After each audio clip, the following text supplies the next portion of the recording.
In this video lab report, we're going to be analyzing how the limiting reactant is determined or found. So we're going to start off by looking at what is a limiting reactant. So the limiting reactant or limiting reagent is a reactant in a chemical reaction that determines the amount of product that is going to be formed. Once limiting reactant is used up completely, the reaction stops and no more product can be formed. In a reaction, the reactant in less amount would be determined as the limiting reactant. All of it would be used up before the other reactant runs up. It is also important to note that determining the limiting reactant allows us to calculate the theoretical yield of a reaction, which is then used along with the actual yield to determine the percent yield of a reaction. Procedures. Step 1. Students had proper labware and goggles. 2. The separate solutions of sodium carbonate and copper 2 chloride were examined. 3. A clean dry test tube was obtained. 4. 1 ml of sodium carbonate solution was added to the test tube. Then 1 ml of copper 2 chloride solution was slowly added to the test tube with the use of a dropper. The mixture was stirred and observations were recorded at the initial addition of the copper chloride and after stirring. Step 5. 2 clean dry 25 ml beakers were obtained. 6.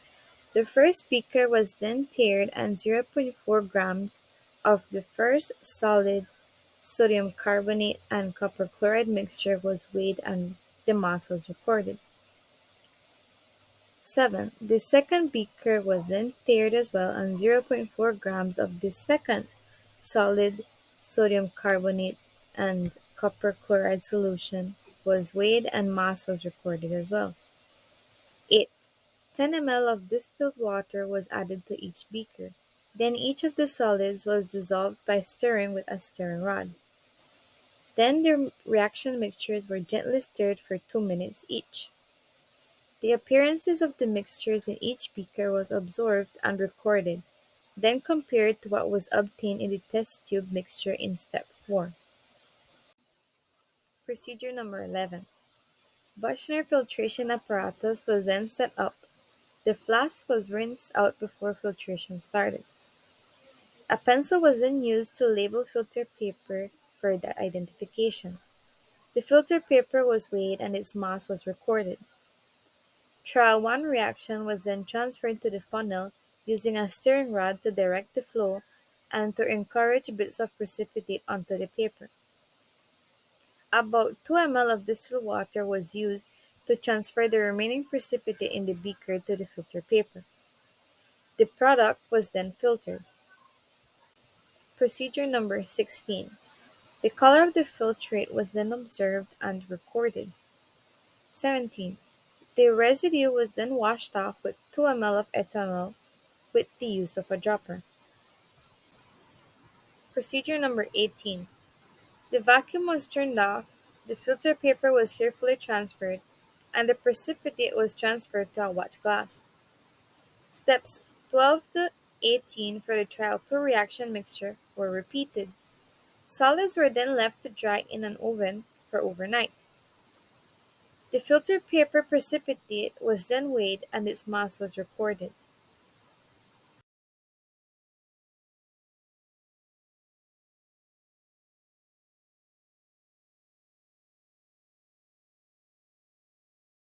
To find the mass of copper carbonate precipitate for trials 1 and 2, we took the mass of the filter paper and subtracted it from the mass of the filter paper and precipitate. For that, we got 0.088 for trial 1 and 0.169 for trial 2.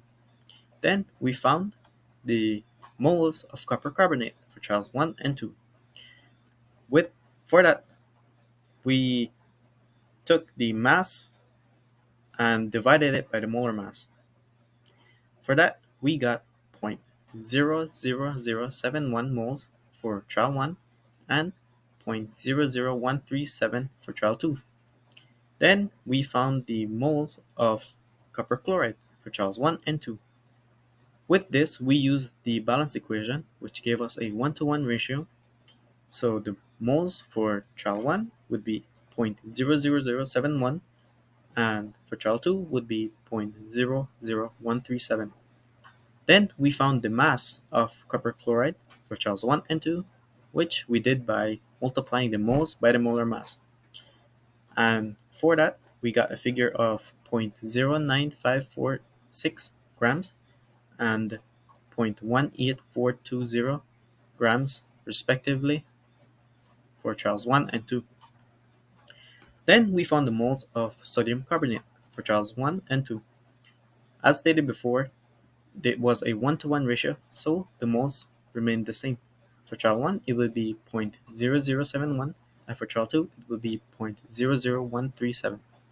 Then we found the mass of sodium carbonate for trials 1 and 2, which we did by multiplying the moles by the molar mass. That gave us a figure of 0.07525 grams for trial 1 and 0.14521 grams for trial 2. Discussion questions answer sheet. Solubility is the degree to which a substance dissolves in a solvent to make a solution. Sodium carbonate solid and copper 2 chloride solid were diluted with distilled water. 2.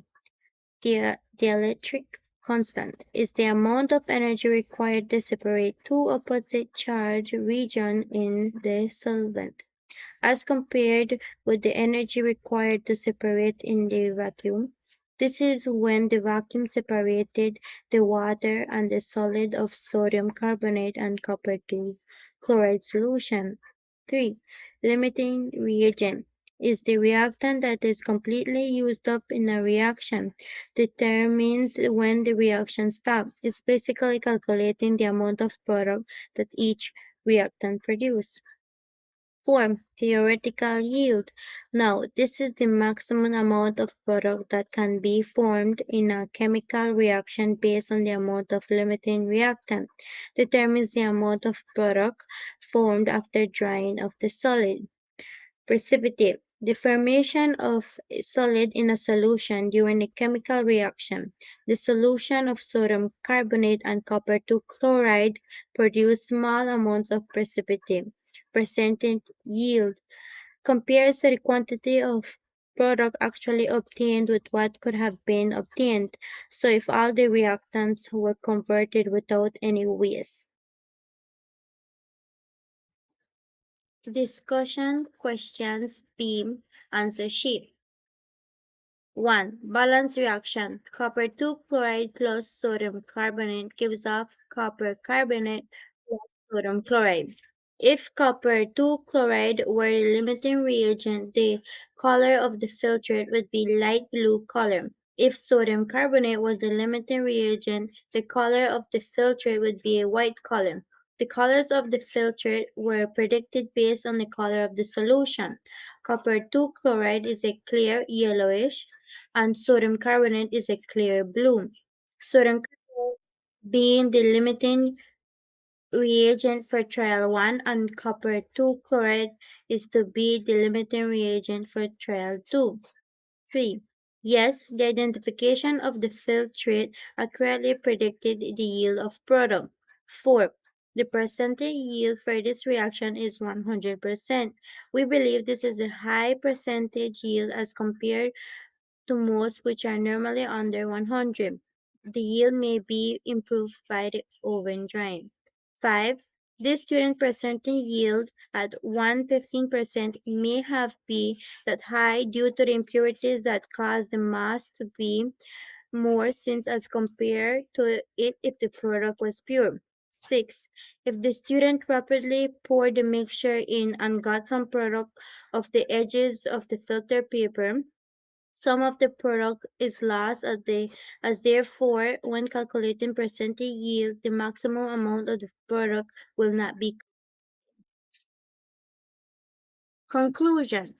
Limiting reagent is the reactant that's used up first in a reaction, determining when the reaction stops. The limiting reagent for trial 1 was sodium carbonate and copper 2 chloride for trial 2.